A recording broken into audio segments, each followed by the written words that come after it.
Price the lord. ಎಲ್ಲರಿಗೂ ಕೂಡ ಶುಭ ಮುಂಜಾನೆ.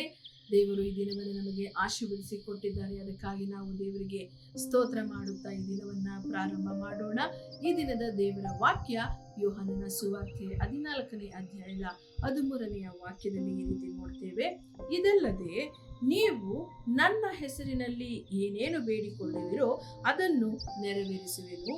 ಹೀಗೆ ಮಗನ ಮೂಲಕವಾಗಿ ತಂದೆಗೆ ಮಹಿಮೆ ಉಂಟಾಗುವುದು. ಹೌದು ಪ್ರಿಯರೇ, ಮತ್ತಾಯನ ಸುವಾರ್ತೆಯಲ್ಲಿಯೂ ಕೂಡ ನಾವು ಕಾಣ್ತೇವೆ. ಯೇಸು ಸ್ವಾಮಿ ಹೇಳಿರುವಂತಹ ಮಾತು ಮತ್ತಾಯನ ಸುವಾರ್ತೆಯಲ್ಲಿಯೂ ಕೂಡ ನಾವು ಕಾಣ್ತೇವೆ, ಬೇಡಿಕೊಳ್ಳಿರಿ ನಿಮಗೆ ದೊರಕುವುದು ಎಂಬುದಾಗಿ.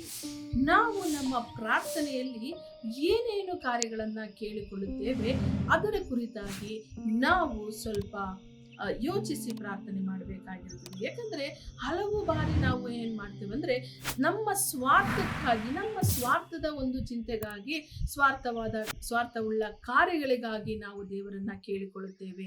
ಆದ್ರೆ ದೇವರಿಗೆ ಮಹಿಮೆ ಉಂಟಾಗುವಂತಹ ಕಾರ್ಯಗಳನ್ನ ನಮ್ಮ ಜೀವಿತದಲ್ಲಿ ನಡೆಸಬೇಕಾಗಿ ಯೇಸು ಕ್ರಿಸ್ತನ ನಾಮದಲ್ಲಿ ಕೇಳಿಕೊಳ್ಳುವಾಗ ಯೇಸು ಕ್ರಿಸ್ತನು ಅದಕ್ಕೆ ಉತ್ತರವನ್ನ ಕೊಡುವಾತನಾಗಿದ್ದಾನೆ. ಖಂಡಿತವಾಗಿಯೂ ನಿಮ್ಮ ಪ್ರಾರ್ಥನೆ ದೇವರಿಗೆ ಮಹಿಮೆಯನ್ನ ತಂದುಕೊಡುವುದಾದಲ್ಲಿ ಖಂಡಿತವಾಗಿಯೂ ಆ ಒಂದು ಪ್ರಾರ್ಥನೆಗೆ ಉತ್ತರವನ್ನು ನಾವು ಹೊಂದಿಕೊಳ್ಳಲು ಸಾಧ್ಯ. ಈ ದಿನದಲ್ಲಿ ನಿಮ್ಮ ಪ್ರಾರ್ಥನೆ ಏನಾಗಿದೆ? ನಿಮ್ಮ ಪ್ರಾರ್ಥನೆ ದೇವರ ನಾಮಕ್ಕೆ ಮಹಿಮೆಯನ್ನ ಉಂಟು ಮಾಡುವಂತದ್ದಾಗಿದೆಯಾ, ಅಥವಾ ನಮ್ಮ ಸ್ವಾರ್ಥವನ್ನ ನೆರವೇರಿಸುವಂತದ್ದಾಗಿದೆಯಾ? ನಮ್ಮ ಸ್ವಾರ್ಥಕ್ಕಾಗಿ ನಾವು ಪ್ರಾರ್ಥನೆ ಮಾಡುವಾಗ ನಮ್ಮ ಜೀವಿತದಲ್ಲಿ ಮಾತ್ರವೇ ನಾವು ಅದನ್ನು ಹೊಂದಿಕೊಳ್ಳಲು ಸಾಧ್ಯ. ಆದರೆ ದೇವರ ನಾಮಕ್ಕೆ ಮಹಿಮೆ ಉಂಟು ಮಾಡುವ ಹಾಗೆ ನಮ್ಮ ಪ್ರಾರ್ಥನೆ ಇರುವುದಾದಲ್ಲಿ ಅದು ನಮಗೆ ಮಾತ್ರವಲ್ಲ, ನಮಗೂ, ನಮ್ಮ ಕುಟುಂಬಕ್ಕೂ ಮತ್ತು ನಮ್ಮ ಸುತ್ತಮುತ್ತಲೂ ವಾಸ ಮಾಡುವಂತಹ ಎಲ್ಲಾ ಜನರಿಗೂ ಕೂಡ ಆಶೀರ್ವಾದವಾಗಿ ಇದ್ದು ದೇವರ ನಾಮಕ್ಕೆ ಮಹಿಮೆಯನ್ನ ಸಲ್ಲಿಸುವಂತದ್ದಾಗಿದೆ. ಆದುದರಿಂದ ನಾವು ದೇವರ ನಾಮಕ್ಕೆ ಮಹಿಮೆ ಉಂಟಾಗುವ ಹಾಗೆ ನಮ್ಮ ಪ್ರಾರ್ಥನೆಯನ್ನ ಮಾಡುವಂತವರಾಗಿರೋಣ. ದೇವರೇ ಅಪ್ಪ, ಈ ದಿನದಲ್ಲಿಯೂ ಕೂಡ ಈ ಕಾರ್ಯಕ್ರಮವನ್ನು ಕಾಣುತ್ತಿರುವಂತಹ ಪ್ರತಿಯೊಬ್ಬೊಬ್ಬರ ಜೀವಿತದಲ್ಲಿಯೂ ಕರ್ತನೆ, ಅವರು ಮಾಡಿರುವಂತಹ ಎಲ್ಲಾ ಪ್ರಾರ್ಥನೆಗಳ ಮೂಲಕವಾಗಿ ನಿನ್ನ ನಾಮ ಮಹಿಮೆ ಹೊಂದಲಿ ಏಸಪ್ಪ.